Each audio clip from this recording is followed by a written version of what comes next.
Okay, good morning. This is the Friday, April 16th meeting of the Planning, Housing, and Economic Development Committee, and we are taking up the budget for affordable housing in the Housing Initiative Fund, and a number of amendments around that. So Linda McMillan has prepared our council memo reviewing those items, and we have joining us Asim Nagam, Frank Demaray, Stephanie Killian, and Pofan Salom. So Linda, why don't you get us started? Good morning. Yes, so at this session, we will work on some issues related to the Housing Initiative Fund and the CIP, and then we'll have a second session to talk about some issues in the operating budget for DHCA. But this session starts with an overview of the Housing Initiative Fund. The joint HHS and PHED committees had some of this already in your joint meeting, but I'll just touch on a couple things, and then I'm sure we will get more in depth in this discussion about the funding that relates to housing programs as opposed to the homelessness programs. So just as a quick overview, the county executive is recommending operating and capital resources, which after there are transfers out for debt service and indirect costs will provide $89 million for affordable housing production preservation and support for rental assistance. This is actually a $20.5 million increase. Some of that is from a larger carryover, but there are some significant increases that are new funding. The general fund transfer is increased by $5.5 million to a total of $25 million. There is $6.8 million from land proceed sales, which are sales where 25% of the proceeds are to be directed to the Housing Initiative Fund. We did discuss in the joint committee meeting, which was focused on the rental assistance, the trends in the recordation tax, and the recordation tax is sufficient to cover the programs that need to be funded, but recordation tax in general has taken a hit in the COVID pandemic. And so in future years, we just need to keep an eye on that because that does fund a substantial portion of our rental assistance programs. Also, when you had your joint committee meeting, you did discuss that the HIF continues to have the funding needed for the HHS housing programs, which are generally the permanent supportive housing programs that have been initiated over the years to reduce homelessness in our most vulnerable populations. So on that point, Linda, remind us again. So the funding is flat on that in this budget? For those housing programs in the rental assistance program, so we have several programs. The HHS housing program category is our permanent supportive housing category, which is both rent and wraparound services for the most vulnerable populations. In the rental assistance category, which is what is funded by the recordation tax, that was where we had our discussion of the rental assistance program, which is a shallow ongoing subsidy, as well as the programs for the Housing Opportunities Commission, such as the Rent Supplement Program. And they do have a slight increase to account for expected increases in rents, not increases to serve more households, but to account for the fact that rents will increase slightly. Okay. All right. Any comments on this? I mean, it just seems to me like we ought to be doing more to increase funding for the lowest income, residents through these subsidies. The market doesn't really produce housing that's affordable to people at the lowest level of income. The market provides it. It doesn't produce it. But these subsidies are often how we're able to help those individuals gain access to housing that they wouldn't be otherwise able to afford. Right. I think the issue that you're facing this year, which is why we had the conversation about, the trend right now in the recordation tax, is that these are ongoing subsidies. And so when we had the joint meeting, we discussed that the executive did increase the amount of funding for the rental assistance program by $1 million using Recovery Act money, or Rescue Plan Act money, which, the committee agreed with council staff could be done, but really what we need to have is an ongoing source of funding if we're going to increase the funding for these particular kinds of programs, because frankly, even with the $1 million for RAP in FY23, hopefully some of our revenues will come back and we'll have no problem replacing that rescue plan money with $1 million needed to continue those subsidies. But these are the difficult ones right now. And of course, we do have the federal COVID rental assistance that will really be the focus of the next 6 or 8 months, trying to get people out of their arrears and avoid eviction and kind of reassessing people's housing situations. But I'm not disagreeing with you. We have many more households that really do need an ongoing subsidy to make their housing stable and to get closer to a perhaps 35% burden on income for rent. But I don't know that the resources in this year's budget are really the type of resources that are correct to target to those efforts. Okay, we'll keep going. Thank you. Okay. The next issue that I wanted to highlight for you is in the HIF fiscal plan, which at Circle 1 of your memo is a 6-year plan for the HIF. But one of the critical things to note is that the debt service for the HIF is going to increase across the 6 years.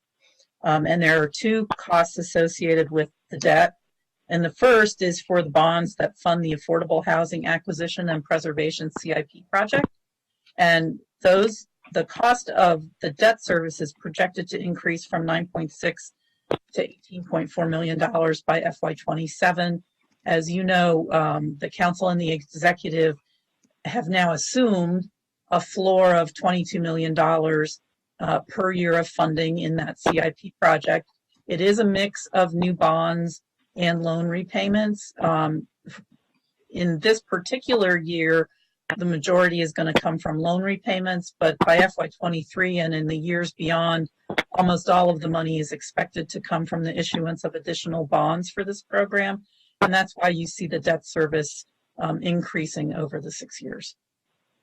And the second piece, of course, is the addition of the $3.4 million, which is included in the 6-year plan to make sure that we are providing the cost for the HOC Housing Production Fund. There is some revenue that comes in on the revenue side associated with that particular initiative, but the full $3.4 million does need to show in the debt transfers. Right. And how much is the revenue that is showed, that shows from this? I believe we're expecting 1.7 million in the first full year. It's, for FY, that's what our expectation is. I would say for FY22, some of that will depend on when the bonds are actually issued and, the fund is used for the first project, but it will be somewhere around $1.7 million is the expectation. Okay. Well, let me just say very broadly here, we've been working on a lot of pretty ambitious finance proposals for housing, and I'm really pleased and excited that we were able to get the HOC production fund, established, and we've got there were some additional ideas that we also wanted to put in place, like a preservation fund for the Purple Line corridor and other transit corridors that would enable our affordable providers to gain access to capital and buy a lot of those buildings and put them under mission-oriented ownership. And I have to agree that COVID is really kind of throwing everything for a loop here. We've got our revenues only up less than 1% this year. I think, what's the number, 0.4 maybe? it is not a great time to add lots of additional long-term commitments, but it's unclear what next year's revenues might look like. To me, it seems possible that the work that the Biden administration is doing at the federal level is going to result in a really powerful economic surge, and we may yet recover the revenues and then some. So it's just kind of unknown at this time, and it seems like not a time to back off of big ideas, but maybe take them in a staged way. So I know that we have a framework we are exploring in this budget about coming back to some of the bigger ideas, and it seems appropriate to me to consider coming back to the $50 million. Reluctantly, I have to say, coming back to the $50 million Purple Line Quarter Fund and the expansion of the HOC Fund. Having said that, I do think we need to pursue the pilot legislation, and that is a bill that we've got in draft form, and we just need to kind of kick it out the door. So that's coming, and that will be for the nonprofit sector, basically. But in any event, broadly, I just wanted to say, a lot of angst here about moving forward on these bigger proposals. Happy with what we've gotten done so far. Without COVID, I think we would have been on a much smoother path. I'm glad we were able to get what we've gotten done, even despite COVID, and not at all giving up. And I think we might just need to kick it down the road a little bit. So, I guess I'll just toss that over first to Councilmember Freitzen. As a note, he and I have been working on the pilot legislation together, and that's as well as many of these other initiatives. But just put that out there. So I'll start there. We started the pilot conversation a year and a half ago, I believe a year ago last fall, and we were able to quickly move forward, if everybody will remember, with addressing the HOC issue, which to DHCA's credit, HOC, DHCA were able to bring everybody together and just resolve that problem without legislation. What became clear during those discussions that my office was involved in was that there was a nonprofit provider challenge that needed legislation. And so we discussed it in a committee session, and Chair Reamer, you had suggested that we work on the legislation. I think all of us had anticipated that to be a few months exercise, and it has turned into a couple years exercise. So I do think that it would be helpful for us to finally move forward and get that done. Obviously, COVID has thrown everything for a loop. A few months later, COVID hit, and that has certainly changed everything.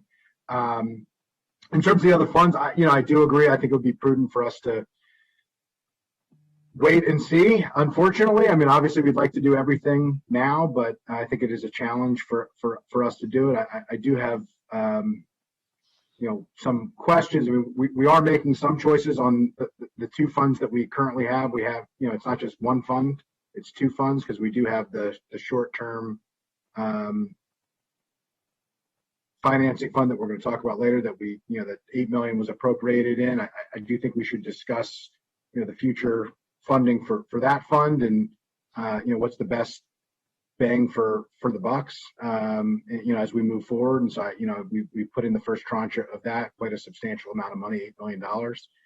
But as we look forward, I think we have to make choices and determine, how are we going to get the drastic increase in affordable housing that we need, and the amount of protections for rent for those who can't pay market rent because the market is not producing enough, and the cost of those units is too high for the average renter. How do we address that in the most efficient and effective way? And I think that ought to be the conversation that we have, not just today, but as we move forward into those subsequent discussions, in the months and really in the years ahead. Just add, I wasn't aware of the legislation, but would love to see it and love to give comment and be a part of the process. Thank you, and you will be. It's been, we've been talking about it conceptually, and there was kind of a sequencing, and the production fund went first, and then that ended up taking a lot longer than anticipated. So, all right, we will return to that and get that out the door quickly. So let's keep working our way through the packet here, Linda. Okay. I also just wanted to note for you that the line in the operating portion of the HIF for affordable housing loans is increased from $1.2 million to $12.5 million. Again, this is because of the overall larger amount that's available in the HIF this year. I would say that the current FY21 number is lower because of the designated reserve for affordable housing, which you will talk about next, which you set aside. But then I would also note in the fiscal plan that in FY23, this line in the operating side does appear, it is expected it will drop again if there aren't revenues that pick up, because in part, this year's pool of funding does have the larger reserve, which they expect to spend funds during this year and not have as large a balance carryover. And also the land sale proceeds that come in this year are one time. So it is a good substantial number to add to the resources for loans this year, but it's not something that is sustained throughout the 6-year plan, like the $22 million in the CIP portion of funding within the HIF. So I did just want to raise that issue for you as well. And how are we doing on the fund balance? What is, the HIF? Is the money getting out the door? Are we, we did a very careful look into the HIF last year. And I guess that information wasn't repeated in this packet, but do we still have all that, balance information? And what tell us about the pipeline and, are you making the loans? Mr. Demaray. Okay. Well, we've got the director. Oh, his theme is on. That's right. He's not visual, so I'll defer to his. Yeah, I'm sorry. I'm having technical difficulties, so you cannot see me. I'm just dialing in from my cell phone at this point. This is the last minute glitch. But anyway, Chairman Rima, to answer your question, we have been making, great strides in terms of making loans. We closed on several projects, and we have Stephanie over here who can chime in how many loans we closed on. But as Linda was saying, we have a one-time bump in the fiscal year 22. At the same time, we have several transactions. We have at least, besides the letters that we have issued for the commitment or the support letters, we have at least 10 other transactions which are in the pipeline at this point, totaling about $41 million, which are in different stages. Now, of course, these are real estate transactions. Some will move forward, some may move forward at a later date or something. So, long story short, to answer your question of how we are doing in the HIF fund, we do have, some funds available. So those people who are listening to this conversation this morning, I won't get bogged down by, whether or not we have money available in a HIF per se. If you have a transaction which is ready to go and it works for all of the parties involved, please come and talk to us. Now, just to answer your question in a longer way a little bit so that people have a better idea in terms of, what resources we have available. Based on the county executives FY 22 budget. And based on the balance that Linda was just mentioning, that we have, a little bit of a large fund balance because there were certain transactions which were supposed to close in FY20 or 21, but because of pandemic last year, they got moved to a different fiscal year. And then if you take into account, some of the program income that comes in from our federal and state money, home and CDBG money per se. Long story short, for the new transactions, we have about $30 some million available at this point. So those people who are listening to this conversation, I won't get bogged down by $30 million or whatever the number is. Although I just mentioned we have 10 other transactions totaling $41 some million in the pipeline. But some transactions move slowly, some move fast. So in terms of answering your question, we have the money available. Yes, going out to 6 years, we do not know what the future will bring to us. But at least when we look at our projections for FY21, FY22, and FY23, we do seem to have sufficient funds to take care of the transactions that we are thinking of at this point. Thank you. Okay. All right. Andrew. Appreciate that. Could we get in writing the number of projects that have been closed in the last year or the last 2 years, the total amount that's in the pipeline, the value of the deals, the 41 million, and then, the balance. I mean, it's hard to understand, and I've raised this before in the HIF, it's this kind of ambiguous secret fund that exists that we're told always has enough money to cover whatever is going to be needed, and yet always needs more money. It doesn't quite add up to me. So it would be helpful if we could just get on paper. I understand the HIF has a lot of different aspects to it, more than frankly I would prefer, because I think it'd be easier if we separated these into different categories a little bit clearer. But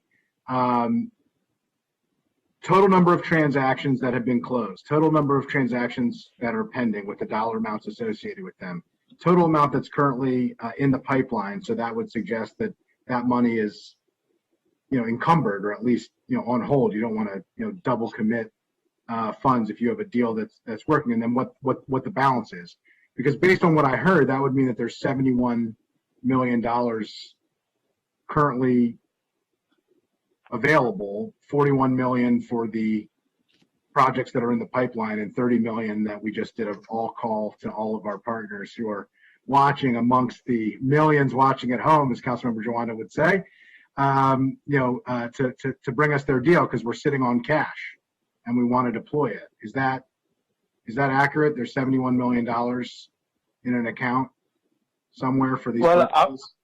And Stephanie, you can chime in, at this point. I won't quite say $71 million based on our FY22 budget that's in front of you. What I mentioned was we have 10 transactions which are kind of in the pipeline, but we have not issued any commitment or the support letter per se, but those transactions on our radar screen, and they total $41 some million per se at this point. Then, I said that we have, in terms of new money, about $30 million that we can think of available for new transactions, because even if we have certain transactions in the pipeline, and which we can send you a copy of our pipeline deals. We do have project narratives per se. Some of those transactions may become real. Some of them may move to a different fiscal year per se. So, and that's where our $30 million number was coming from. Stephanie, do you have anything to add here? Sure. So in this fiscal year, we've closed 10 projects totaling about $52 million. It's been projects like the permanent financing for Snowden's Ridge, a property that's 100% Section 8, and we're preserving that property for another 40 years. With the acquisition through the ROFR of the property called Naples Manor Townhomes, 3-bedroom large rental townhouses that we thought were essential to preserve as affordable rental, and worked with a nonprofit to preserve that and keep this naturally occurring property affordable. We provided funds to HOC for their book park property in Potomac. And there are others, obviously. We had over 10 with over $42 million that we've closed already this year. We'll be glad to get you a list of all the projects we closed this year, and then the ones we've given support letters to, which have an extra level of indication that we're going to provide funding for them, and then a list of the projects that are in the pipeline. Regarding the issue of why the numbers sometimes seem uncertain, we do have fairly large funding requests. And one of the characteristics I always attribute to developers is that they are optimistic. And I don't think you can be in this budget if you're in this business if you're not optimistic.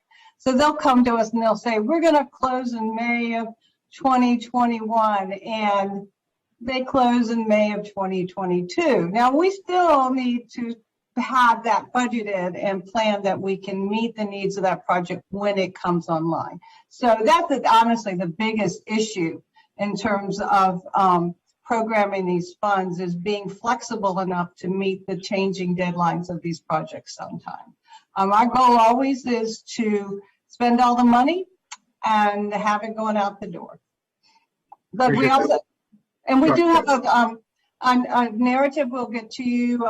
We sent it to Linda late, so she wasn't able to provide it to you yet. It's a list of project narratives showing, describing each of the projects that we've closed in the last year and each of the projects in the pipeline. Appreciate that. I think that'd be very helpful. And I have a lot of confidence in you, Ms. Killian. Appreciate that information and all of your work.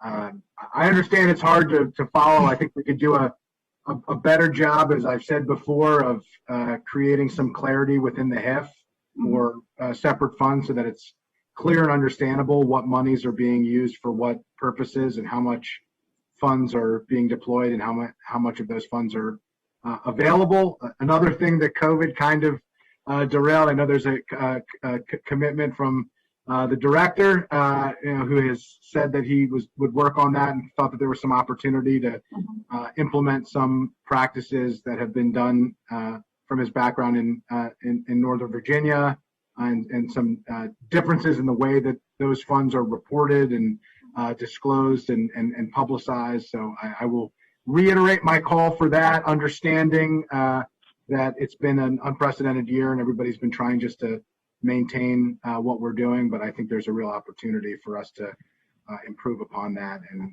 just appreciate all the work. Thanks. And sure, we'll work on it.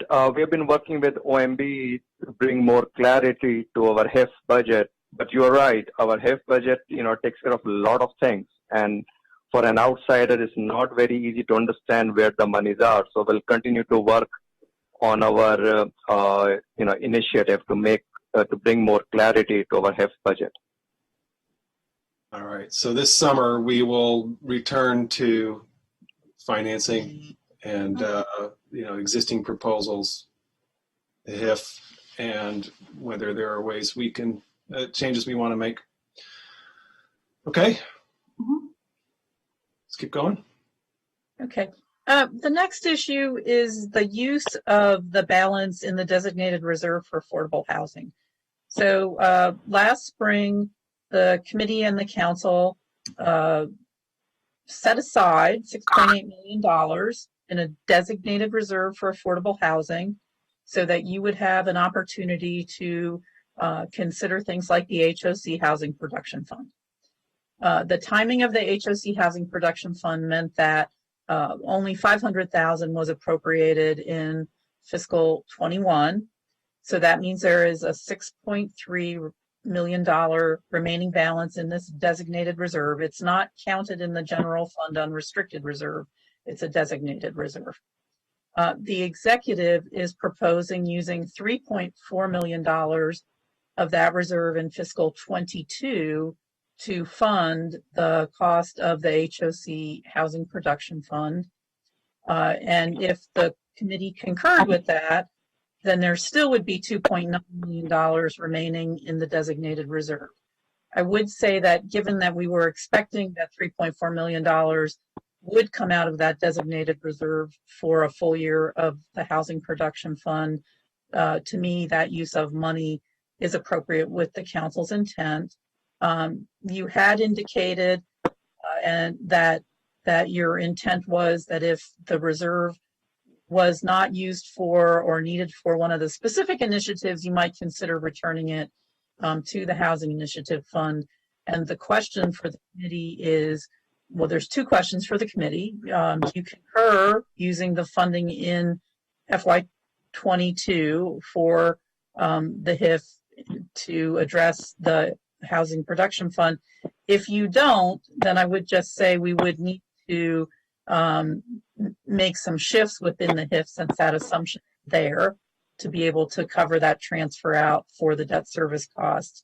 But if you did agree with that, you would still have $2.9 million that currently is in designated reserve. And the question is whether you wish to have some kind of a special appropriation now to get that back into the HIF, whether you want to retain it in designated reserve. It's really, it's a discussion for what the committee's intent would be for those remaining funds. Okay. So first of all, just to continue with the background or context here, this is the amount of money that we estimated was needed for debt service on $100 million worth of housing finance. Correct.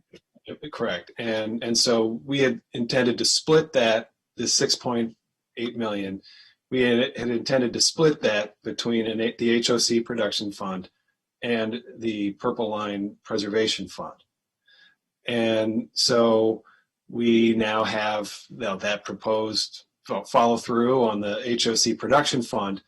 And I think the question is, can we still do the $50 million Preservation Fund? I would very much still like to do that. I'm not totally sure that, how to proceed with that in this very uncertain environment where our revenues have taken this hit. Conceptually, I think it makes sense to think about it as creating additional cash during a period of time where we may have less cash in the HIF. But I also think we have to be cautious about our near-term fiscal situation.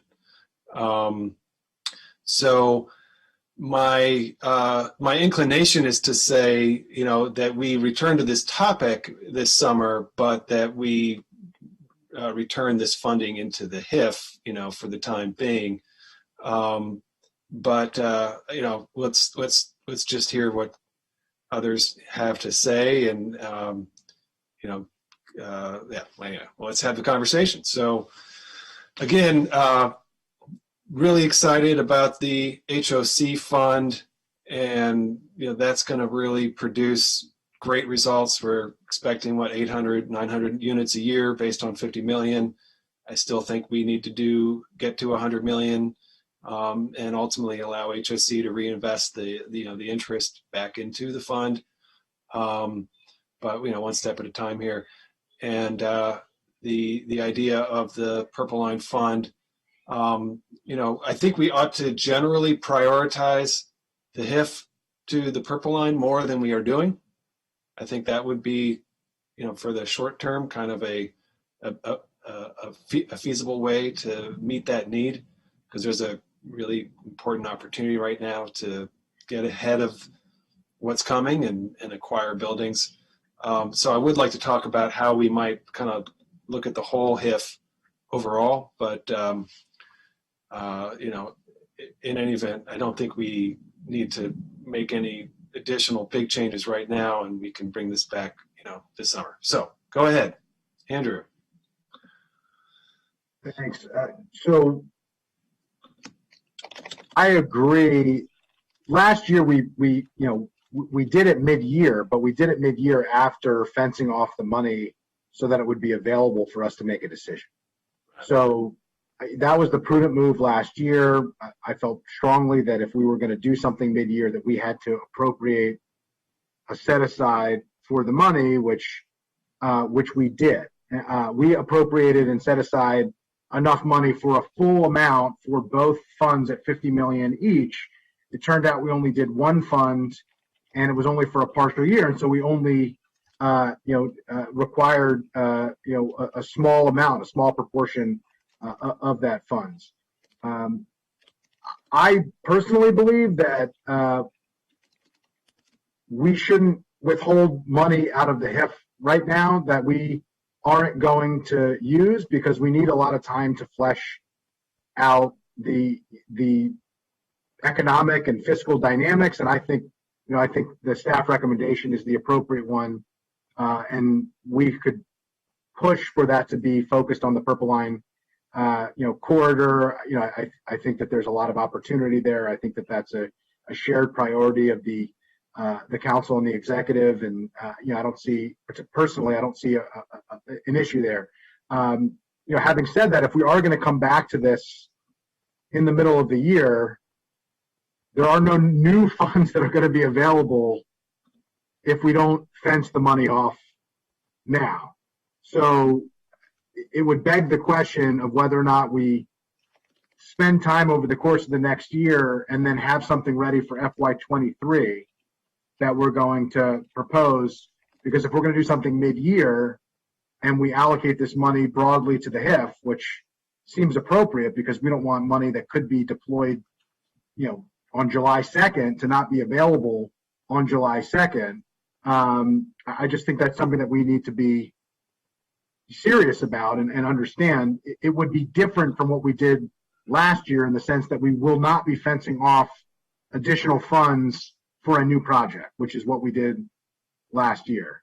And I think there's trade-offs here. On the one hand, it may delay for a few months the start of a new program if there are funds available and we're confident that we'd be able to move forward. On the other hand, it doesn't fence off money that can't be utilized in the moment to fund projects that are currently available to go. My view would be, let's fund the projects that are ready to go through the system that we currently have, which may not be perfect, but it's pretty good.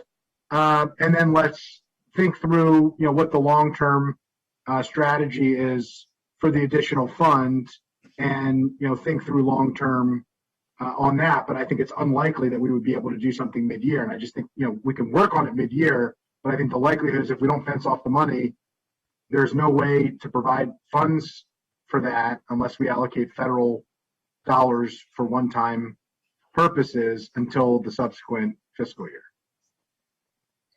And I would say, so last year we fenced off the 6.8 million to give the council the opportunity for options and flexibility. But even when you fenced off the 6.8 million, the question was, what could you fit into the 6-year fiscal plan, right? And so we had that discussion, and the HOC Housing Production Fund was able to be accommodated within the 6-year fiscal plan. But as you'll recall, one of the reasons that we went from talking about $100 million to a $50 million fund was actually having to make that long-term strategy, because once you enter into a commitment related to the debt, you have to have it built into the fiscal plan. So I think the fiscal plan as it sits right now doesn't really show as much.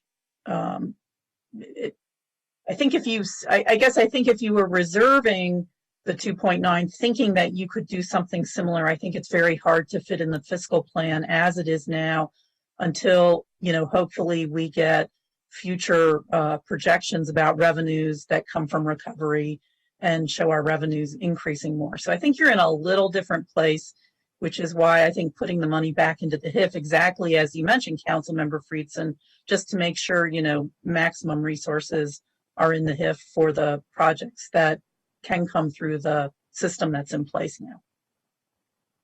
Thank you. It's an important point that you raised. I noted in the beginning that fiscal and economic conditions, I was referencing that, but didn't really get into that. I appreciate you really highlighting what that actually means, because I do think you're right that we are in a bit of a different situation than we were last year. So thank you for that clarification. And I think the recommendation is appropriate. Yeah. That's helpful, Ms. McMillan. And I think I tend to agree. It's better to have it there for what's available. Does the administration have a comment on this? I just wanted to offer the opportunity. If not, no big deal. Ms. Salem, Mr. Nagam, or Mr. Demaray? I was pausing for, Hello. yeah, there we go. Yeah. Can you hear me now? Okay, yeah. We got you. I was muted. Yeah, so thank you for those comments. I think it will be appropriate to bring $2.9 million back into HEF. So in terms of additional resources for our capital projects, we know that we have at least that much more available. And then, you know, what the next 6 years situation is going to be, you know, hopefully the county will be in a better position. Hopefully our revenues will increase over the next 6 years. And hopefully the overall, you know, economic climate will change. So, but for now, I think it does make sense to bring $2.9 million back into HEF. Okay, great. And I see both of them nodding. Thank you. So yeah, I agree with that recommendation as well. All right. So we have more of a long-term uncertainty right now than we used to, and so we'll move it back, and then I do think we can return to this when the longer-term situation is a little bit, you know, when we feel a little bit more clear about that, and we could do a special appropriation, you know, to return to this, provided the funding is still available in the HIF, which, you know, there's typically money, you know, this amount and then some in the HIF at all times. Okay, so we'll keep moving. Okay, so I will prepare a FY21 special appropriation to move this designated reserve that's remaining into the HIF, and we can act on that sooner rather than later. And then the $3.4 million, as put in by the executive, would stay in the fiscal plan. Correct? Yeah. Okay. All right. Yes. Okay. The next issue that I raised for you is shifting some additional funding into home ownership. For really good reasons, we spend a lot of our efforts on rental properties, but as you know from the recent property disposition discussion, the Bushy Drive development, there actually is an affordable home ownership component of that. And we're having a lot more, as at the national level, a lot more discussion about the importance of home ownership and building wealth. And so one of the things that I just wanted to highlight for you is that we do take $2 million every year for the past few years. It's been a little less in previous years, but it's been $2 million for a while. And that is used for home ownership programs through the Housing Opportunities Commission and in partnership with the Maryland Department of Housing and Community Development. And there's some data in here for you about the number of households that are assisted. With the DHCD partnership, the DHCA-DHCD partnership, it's really helpful to the first-time eligible homeowners because they then can both get down payment assistance as well as mortgage assistance. If you're only able to access the DHCD program, you can have one or the other, but not both. And so every year when we go into this, the money is completely used. Given that this year there is some additional funding in the HIF from the land sales and other things that we've talked about, the question I raised is whether there would be interest in shifting another $1 million from the loans and grants line into the home ownership line to assist more families. You could do that one time. I'm not proposing it as necessarily an ongoing thing because I've also highlighted for you that fiscal 23 doesn't have the same amount of resources showing.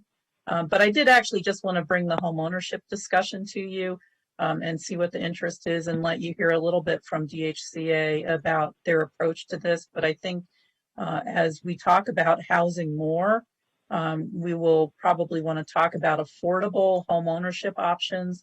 This is actually can be a part of the missing middle discussion and many other things as you can get some less costly home options in place. All right, let's hear from DHCA about this program. Yeah, hi, this is Asim again. So in terms of home ownership, I mean, it is important for the county executive to create more affordable homeownership programs, and also for the council. Now, if you look at our MPDU homeownership program, generally speaking, we create between 200 and 300 MPDUs for homeownership. That being said, there's a lot to be achieved over here. So what we are doing at the HCA, and Linda may have alluded to this a little bit before, we are working with a working group, which is, comprised of, some of the nonprofits, some, other entities who are part of the nonprofit group, but they're also financial institutions, to see what other strategies we can have in terms of expanding home ownership opportunities which are affordable, whether it's expanding the down payment support, and maybe for different types of housing, investing through like project-based subsidies, through like vouchers, which other jurisdictions have done, through expanding home buyer education, through making county own land probably available, like we did in the Bushy Drive. We are going to create 26 or 28 some units of affordable housing, home ownership housing on that site. So we are working through that process at this point, and it will be helpful if we can have a broader discussion. But that being said, on the recommendation, if the committee wants to, just for this year, wants to include $1 million for home ownership, that will, create home ownership for another 40 some, households per se. Because those funds do get spent, right away within a period of 3 to 4 months as soon as those funds are made available. But that isn't really, yeah, go ahead, please. Thanks. And I read here, these are typically HOC clients. Is that the partnership that produces? No, these are not. Well, our million, in our budget, we dispersed $2 million, $1 million to HOC and $1 million to Maryland DHCD. So then they make, loans. Some of those clients may be HOC clients, it's possible, but then the state makes those loans as well, $25,000 each for each of the households. So 1 million basically gets you another, 40 some loans for affordable homeownership projects. So, but then, we need to have a bigger discussion in terms of what strategies we need to create in the county to promote affordable homeownership, and that's something which we are working on as we speak. But the down payment assistance is typically, is it a loan or is it a grant? Stephanie and Frank, yes, this is a forgivable loan. It's a forgivable loan. Each year that the homeowner lives in the house, 1/10 of the loan is forgiven. And then at the end of 10 years, the loan, it's usually, but it's up to $20,000. At the end of 10 years, there's no money owed back to the county or back to the state. With interest rates being so low, it's been interesting. We have had a couple of these loans be paid back to us as homeowners refinance. So if someone is able to pay the loan off sooner, after a couple of years, they do, but it is a forgivable loan. So zero interest. What's that? Are A zero interest forgivable loan. Yes. Yes. Yeah. It's a zero. So you don't actually write a check, or do you pay to the? We send the money to the homeowner. state, and the state would issue a disbursement of a loan amount to each homeowner that participates in the program. There are loan documents that reflect the loan, so it's a recorded loan on the property. But as a forgivable loan, do they make payments on it, or No, they either pay it off if they sell or refinance their house in the first 10 years, they would pay the loan off. If they if they still own that house after 10 years, the loan is completely forgiven. Interesting. And are we able to track some of the longer term results from this? Are these programs able to kind of close some of the generational wealth gaps and help? We haven't had an opportunity yet to really dig in like that, and I'm hoping we can get some consultants to do that, because it would be really useful to know what changes and what differences these funds are making. What we have been able to track is where these loans are being made and the income levels that are being served. And they're absolutely the income levels of folks we want, 60, 70, 80% AMI households, and dispersed throughout the county.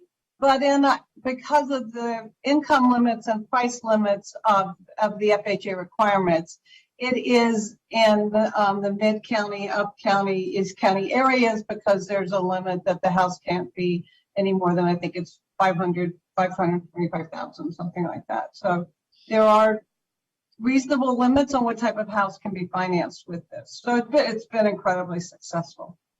Okay. Well, I like this idea. So I'm very positive towards staff recommendation here, but let's go to colleagues. Will, you've got you're off mute. Thank you. Ms. Kelly, this is a program that happens elsewhere in the state too, right? It's just in Montgomery County.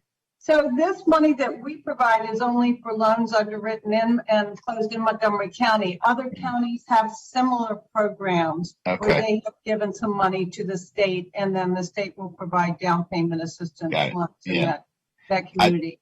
I think my dad had one of these in Baltimore to purchase a home, 15, 20 years. And it worked really well for him. It was his first home purchase in his life. And yeah, so, and when he sold the house, I think it was either forgiven or paid off. So I can give that story about the results. But yeah, I would also be okay with it. I guess the question is for me, why do we have to, rob Peter to pay Paul here? I know, it's $1 million, can we just add $1 million to it? I mean, that would be my question. And I understand why you would have done it, Mr. Miller, because we're trying to realize what's going on. But if it's a one-time adjustment, why can't we just add the money, get some data from Ms. Killian, and then make a determination what we do in out years? That would be, I guess, my question. Why don't we add $1 million to the budget? I don't know. We don't have the best budget situation, Well, I just mean, because the other might. Well, let me phrase it in a different way. The reduction so could you maybe talk about if you go from 12.5 to 11.5 and move it over, what does that mean for these targeted loans to the lower income households? What would be the effect of that? Other than you got less money, I guess. But can you give me a sense of how that's operating? Yeah, let's ask. And if Linda, you've dropped off your video. I don't know if you're still with us, Linda. All right. Well, we'll ask GHDA, and then Linda will sign back in here. But yeah, GHDA could probably answer that too, man. Yeah. Yeah, maybe.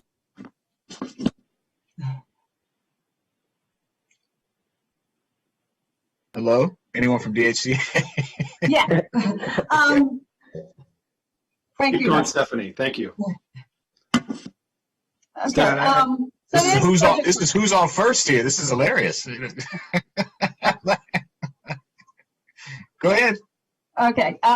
It is a budget question. It's an issue we face every year on how we balance the requests that we have for the different multifamily projects and how we balance other competing interests. This one. If you say take $1 million and put it into homeownership, we'd be glad to do it and make the numbers work and come back to you if we need additional funds for the multifamily loans. I think is the answer. Okay, that sounds good. I mean, Councilor Javanda, so in terms of our existing pipeline, I think $1 million we can live with if you want to move $1 million to homeownership and still be able to, do whatever we need to do for the fiscal year. Yes. In the out years, whether we can continue to go down this path, putting additional $1 million in homeownership, that remains to be seen. Got it. Okay. Well, then I'm fine with the staff recommendation then. And I do think studying it and looking at it, because we do need to move in the homeownership direction, particularly knowing how inequitable this recovery is. We still haven't had people recover from the last recession in homeownership in terms of homeownership. So I do think it's a good small down payment. So thank you. Can I ask a quick question, and then I'll turn to you, Andrew?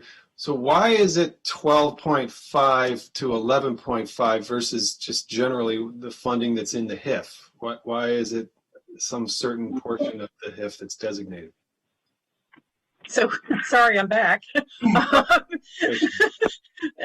I would say, and the reason I bring this issue to you now is that the advice that we've gotten is that the council needs to designate in the operating budget reserve the maximum amount that can go to home ownership to make clear that those funds are available. And so there is a provision in the operating budget resolution that says, you know, DHCA may use up to, and it's been $2 million. So this would say they may use up to $3 million for home ownership programs. Okay, but I'm trying to ask the question, you know, this budget recommends, if I read it properly, an additional $5 million from the general fund into the HIF. Right. And so you could look at this and say, okay, well, of the 5 million new funds that are coming into the HIF, we're going to use 1 million for the homeownership programs. Couldn't you say that as well? Why is it positioned as this would reduce the the affordable housing loans for preservation and production from 12.5 to 11.5? I guess it's so all the revenues come into the HIF, and then what the fiscal plan shows is the expected allocation. Right, so okay. all of the revenues are allocated out. So you have to shift from one thing to the other. Now, your actions that you just took about putting the 2.9 back into the HIF, you know, will raise the boat as well. So that will put some money back into the loan and grants line. So you probably won't have a net reduction if you do the two, because you're going to put 2.9 back in and you'd shift $1 million, but it's really the allocation between the categories. Thanks. Andrew. I was going to ask similar questions and raise similar points as both of my colleagues. I think we fleshed some of that out. I will note a couple things. One, the confusion around the way that this is framed speaks to my prior point and my ongoing issues that I've raised, that the HIF is a totally confusing, amorphous, ambiguous entity that houses dozens and dozens of programs. And it basically, when we have responses like, which I appreciate, but like, well, just do this and we'll figure it out. And if we need more money, we'll let you know, but we don't think it's going to be a problem.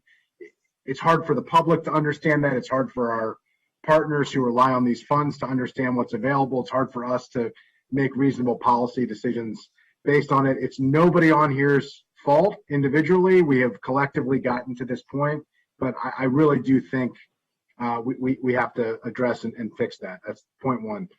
Point two, I think I agree on the homeownership focus. I think it needs to be part of the broader strategy. I think we all agree on that. I think recent efforts like with Bushy Drive was significant, and a credit to DHCA and all the work that has gone in to the focus on this. I do think it would be appropriate for us to have a specific conversation about homeownership programs, maybe in the fall as we head into the next budget season and talk collaboratively, so we don't get to the point where we wait until the budget comes out. We get a similar recommendation as the year before, and then we try to shift funds around to change the priority. I think we could get a little bit ahead of that. Obviously, again, COVID made that pretty difficult, but I just wanted to note that, since I think this is a shared interest and goal of everybody, and I think we all want to do this. Helping 40 people isn't nothing, but it's also pales into comparison of what the needs are. So we really need to, I think, have a much more comprehensive conversation on that. And then the last piece is, I think I had a concern about reducing the amount of money for preservation and production, because that has been such a key focus of this body. But I really don't think that's what we're doing here. I think that we're taking the additional funds that we are adding into preservation and production, and we are dedicating up to a larger amount for home ownership, since that's also a goal of ours, which I think is more reflective of what the council's interest is. It's some semantics, but I think it's important. So I'm glad that we flesh that out. The last question that I'll have related to that, or really the only question, since these were all comments, do we have a wait list? I mean, how does somebody interact with this program? Is there you're a homeowner, you are told about this program through a lender, just like other federal programs and state programs that might be available in terms of first-time home buyer assistance, et cetera. How does that work? And then, is there a list of people who want this and we just don't have the funds available since the $1 million is the cap that we have allowed and not to exceed in the budget resolution? I can answer that. The state and HOC at the beginning of each fiscal year, when these funds are available, sends a notice out to their lenders that this program is available. And it is from their first come, first served until the funds run out. And so it's the first, 40 or 50 homeowners who get their applications in through their lender and get a reservation of funds. They're the ones funded, and then the funds run out. They run out in somewhere in the first 3 to 6 months of the program of the fiscal year. Okay, that was my next question. So that is, there's no wait list, but we know basically the interest, because when it runs out, that shows what the demand is. Okay, so adding $1 million extends 3 months to 6 months, or 6 months to 9 months maybe, but still there's room for more. Okay, so I was going to ask, my last question was going to be, what happens if the $2 million can't be deployed? Since there's a not to exceed, that money could then be used for preservation and production efforts. Since we're not restricting it only to be used for homeownership, we are allowing you the flexibility to provide more funds should they be, called upon. I don't think that, based on what you just told us, 3 to 6 months, that's not anticipated, particularly given the, dynamics of this housing market. The last thing, in terms of the fall, part of this conversation is going to need to be with these federal programs and state and county programs. There are caps, there are limits, the 525,000 that you mentioned earlier. Given where the market is right now, what percentage of transactions even fall into that category based on previous? Because I think that is going to become a major issue as we move forward until because we don't have enough supply of housing,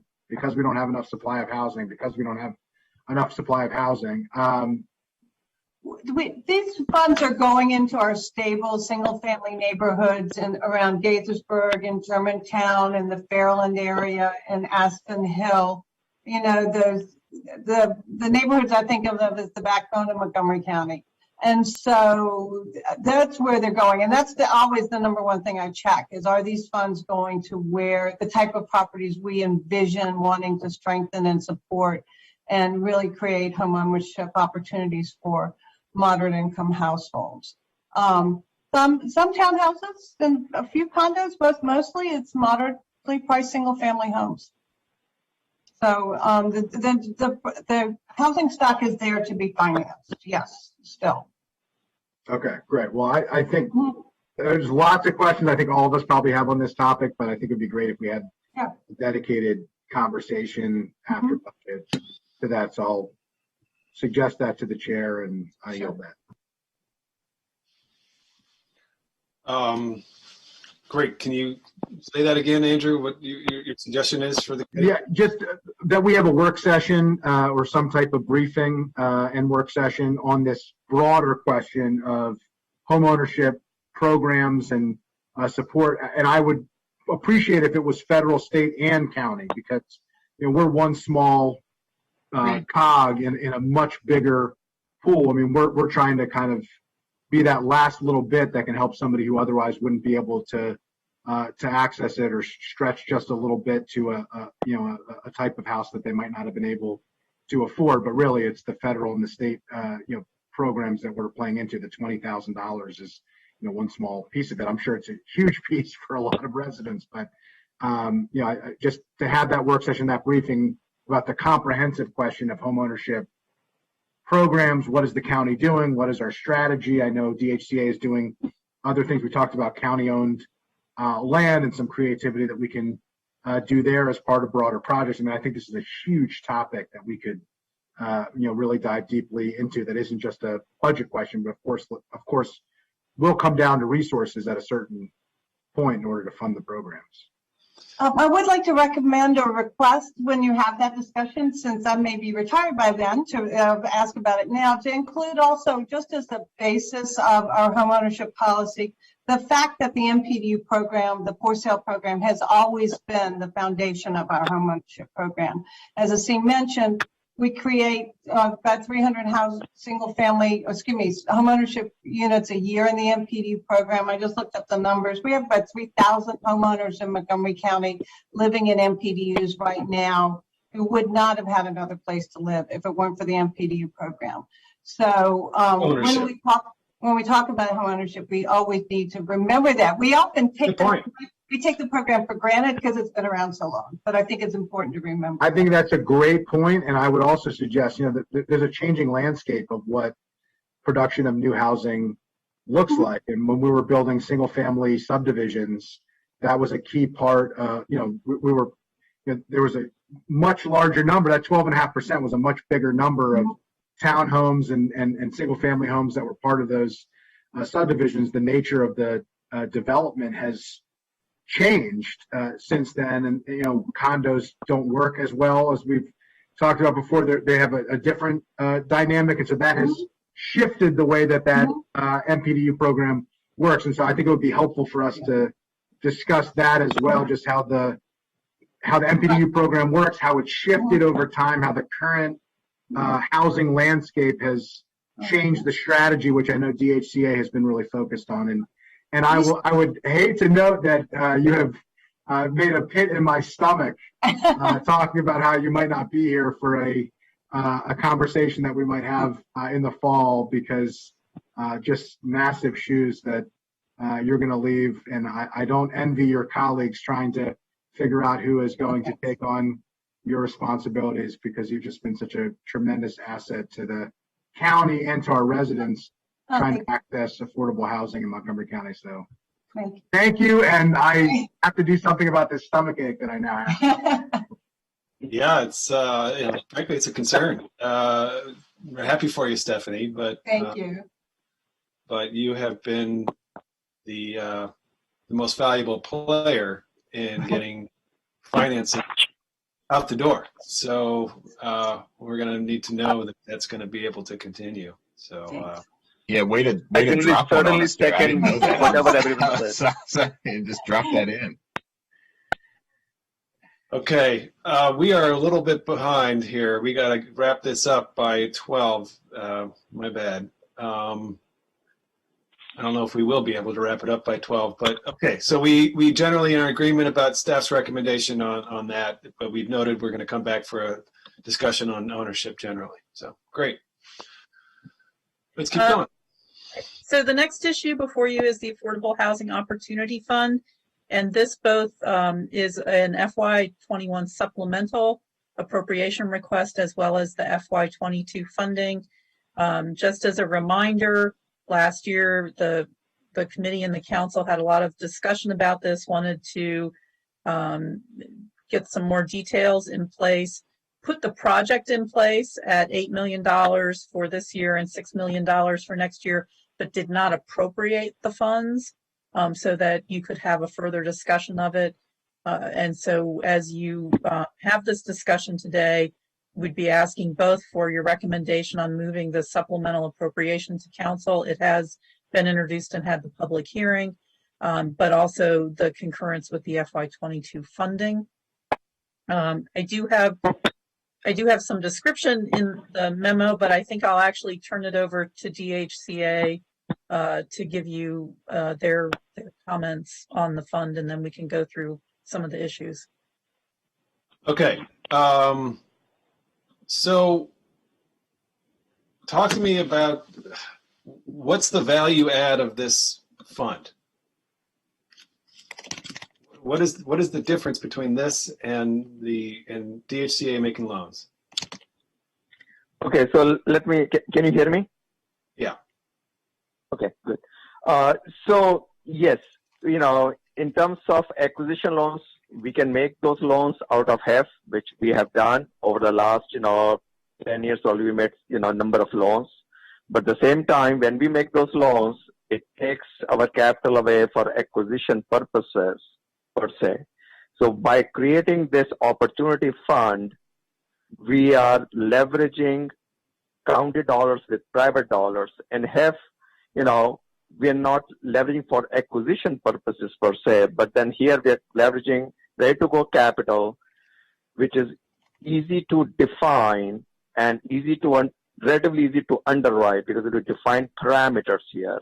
So this opportunity fund creates acquisition financing tool for our developers to go out and do acquisition in a timely fashion. So typically when a transaction comes to us, or in any transaction, acquisition transaction, you have to close basically within 60 to 90 days. So this financing tool basically provides ready-to-go capital at a very attractive, financing to go out and start doing acquisitions. So this is a concept which has been widely used, as I mentioned before, and I thank the committee for all the questions that you've asked us. We went over presentation with the council staff last fall. We answered, several questions, and also thank our partners, both nonprofits and for-profits, who may be listening to this conversation for their support, and including our financial institutions for providing us the information. So basically, we are creating a financing tool, and as you mentioned, we are creating a financing toolbox, and this is another feather in that toolbox to go out and do acquisition, whether it's countywide, there's transit corridors, purple line, what have you. This is ready-to-go capital for 36 to maybe up to 4 years or something, and then during that time the property gets stable. Yeah, go ahead, please. So again, the value add is that you are going to secure additional private partners that the nonprofit developers maybe wouldn't have secured. And so, specifically, yes, value add. The answer to your question is yes and no. We do have some partners, as you may have heard during one of the conversations we had like last summer or something, that they have ready-to-go capital, but then we have other partners who do not have the same financing tool available to them. So that's where this financing tool comes in and helps them out. So we are providing another financing tool for those developers who don't have all the financial wherewithal to go out to reach out to the capital markets and secure their own financing per se. Okay. Andrew? Thanks. Yeah, I appreciate this proposal. Based on the prior conversation and the information that I've received up to this point, I still believe that this is a small piece of the puzzle, and I don't necessarily have an issue with it, but I do think the much bigger challenge that I hear repeatedly, particularly from nonprofit affordable housing providers, is long-term financing. That the short-term financing is not the main problem. Long-term financing is the problem. As we talked about before, the short-term financing only matters or works if you can secure the long-term financing. And so I had always seen this as this would be a good supplement to enhanced efforts that we make, including the potential for the fund that we were talking about previously, the potential $50 million fund. Without it, I'm still a little unclear how much of a value add this is, and the use of $8 million and additional funds, the $8 million in the supplemental and the additional funds. So I just like to better understand that, and I'd also like to better understand how's this money going to be deployed. Is the idea that the $8 million from the supplemental and then the additional $6 million, if I recall, was what was looked at for the subsequent fiscal year, that $14 million would be it, and then it would be a revolving fund based on that $14 million. Is there a need for $14 million right now? Can we do $8 million and then come back with the additional $6 million later and use the $6 million for the long-term financing, which I think is the bigger need, at least for now, as we see what the interest is in this fund? It would just be helpful for me to understand how those fit together, and because the goal here is we have a finite amount of resources, we have an infinite amount of needs, and the question is how do we deploy the resources that we have in the most significant way possible to address our affordable housing needs, challenges, and priorities. And that I'm trying to kind of think through and figure out how that works together. Okay, so let me try to answer your second question first. So our recommendation would be to use all of $14 million to create this kind of financing tool, because, we can attract a lot more capital for acquisition per se. Yes, it will not be, end of the world if we have to go back and add another $6 million later on, to be honest with you. But at the same time, when we are negotiating with the financing, institution, it will be helpful to us if we can go out and say, yes, the county is making a statement here. They are putting in $14 million of their own money to leverage private dollars. And that's a big statement from the county in terms of affordable housing. And, in terms of long-term financing per se, as I mentioned before, as an affordable housing practitioner, I'm not going to say no to more money coming into HEF. I would say yes, let's bring more money into HEF. That will be that much better for our developers. But at the same time, in terms of, let's say nothing else happens, we have created this financing tool to answer your question, your first question. And as I mentioned before, we'll have a 3 to 4 year, time period here to put the permanent financing together and to put, to stabilize the property. And given our pipeline, as I was mentioning earlier on in this discussions, these are real estate transactions. Some transactions move faster, some move slower, or they get, pushed back to a different fiscal year by itself. So we, at this point, have a reasonable belief that if we create this kind of financing tool, we can still fund the transactions on a permanent basis. Yes, if we get more money on the long-term, financing, that will be that much better. I'm not going to say no to it. So I'm not saying that, if we get more money, we cannot do more acquisitions or preservation or production per se, because that's our goal over here at PHCA.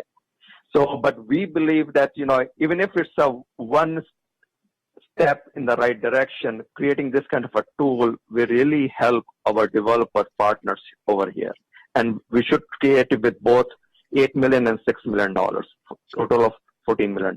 Is part of the issue, is part of the issue that you need to create the fund in order to get the leveraging, that you can't do that on a project by project basis? Because, the HIF currently does short-term financing, right? The part of the purpose of this project is to reduce the pressure within the HIF on short-term finance. It's not like we don't do that and this is creating something that doesn't exist. It's creating a fund that only focuses on that. The concern that I have is if we're dedicating a big focus on short-term financing, and that's taking away from funds that could go to long-term financing, which I hear from most affordable housing nonprofit providers, that's the number one issue. This is, everything's an issue, everything's a challenge, but the top issue is the long-term financing for the viability of projects.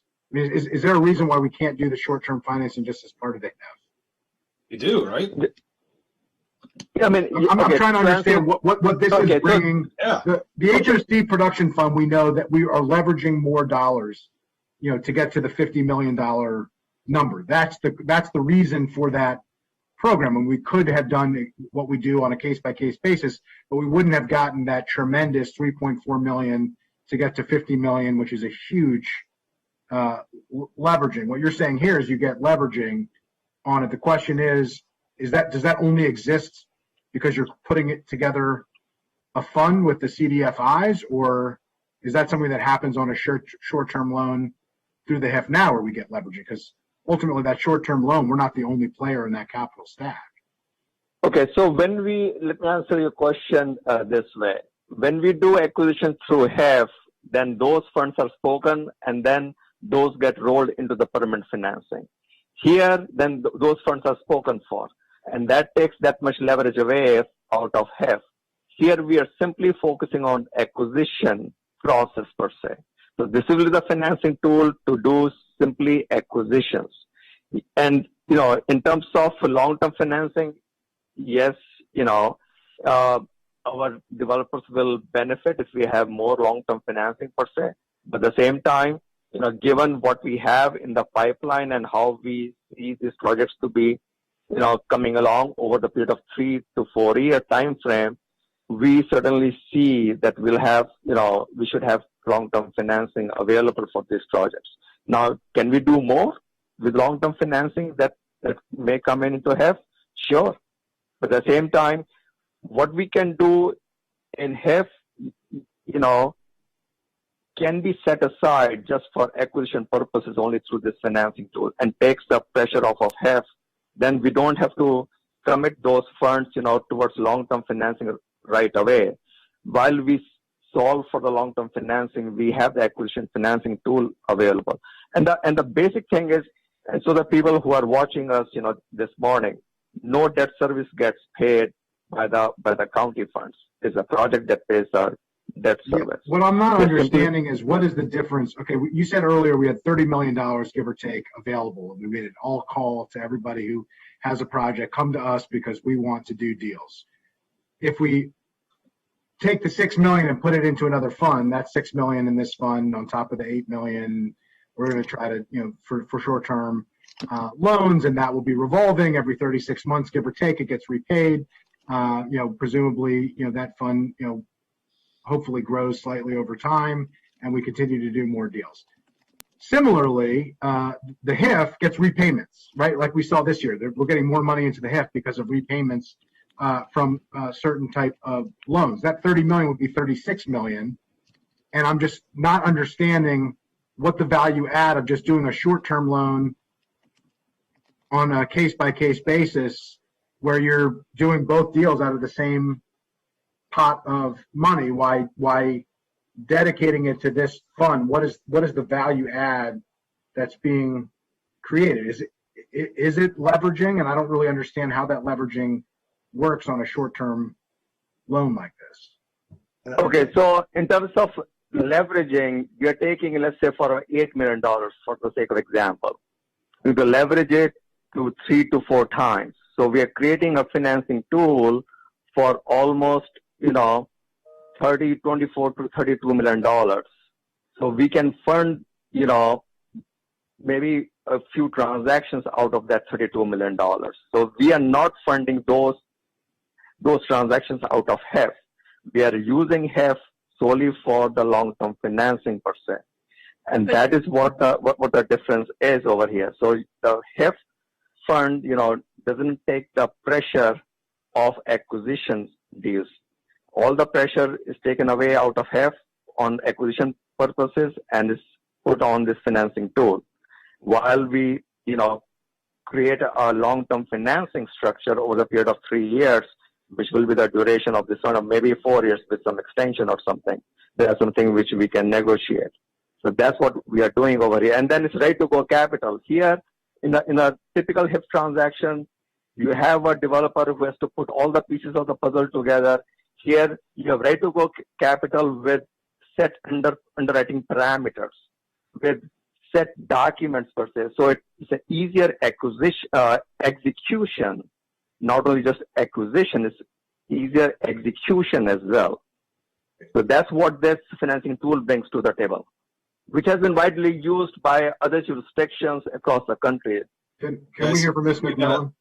Yeah, I just wanted to clarify. So the discussions that we've had, because of the comments just made about having a fund that might be 32 million. So the way that I understand this would work under our financial policies in the county is that you would have this money and you would have an agreement with a CDFI.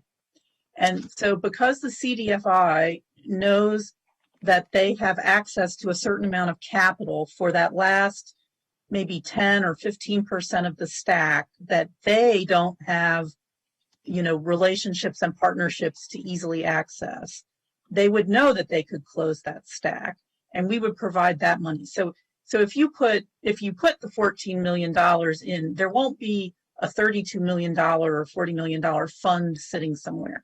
What will be in place is that a CDFI, who also has different partnerships than we have, which I understand part of the plus of this is to enter into these new partnerships so that the CDFI can work with our housing partners to potentially do more market research, come in before something becomes a right of first refusal, come into the market, but that they bring resources to the table, different kinds of financing resources for acquisition.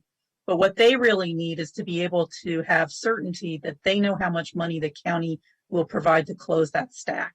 And so they would work with, like, knowing that they have this $14 million revolving, so they won't always have $14 million to close that last 10 or 15%. So I just want to clarify, because that's my understanding about how it would work for our county, which is a little different than some of the conversations that have taken place over the last year or so of, an idea of creating a larger sort of offline acquisition fund, which there's also been some, proposals that have looked that way. So I don't know if the PHED and Wendy can correct me, but that's my understanding. Maybe we can come back to it, because I think we're out of time, because if we have to end at noon, and I know there's some, not only deciding what to do here, but then there are some of the staff recommendations of changes to what has been proposed, and I think we need to discuss some of those. Yeah, we got a break because the county executive scheduled a press conference at 12:30 or whatever for housing. So we have a hard stop here. Will, did you want to just make a brief comment? You've had your hand up for quite a while, but we will. It's fine if we're coming, as long as we're coming back to it. I'll make my comments when we come back to it.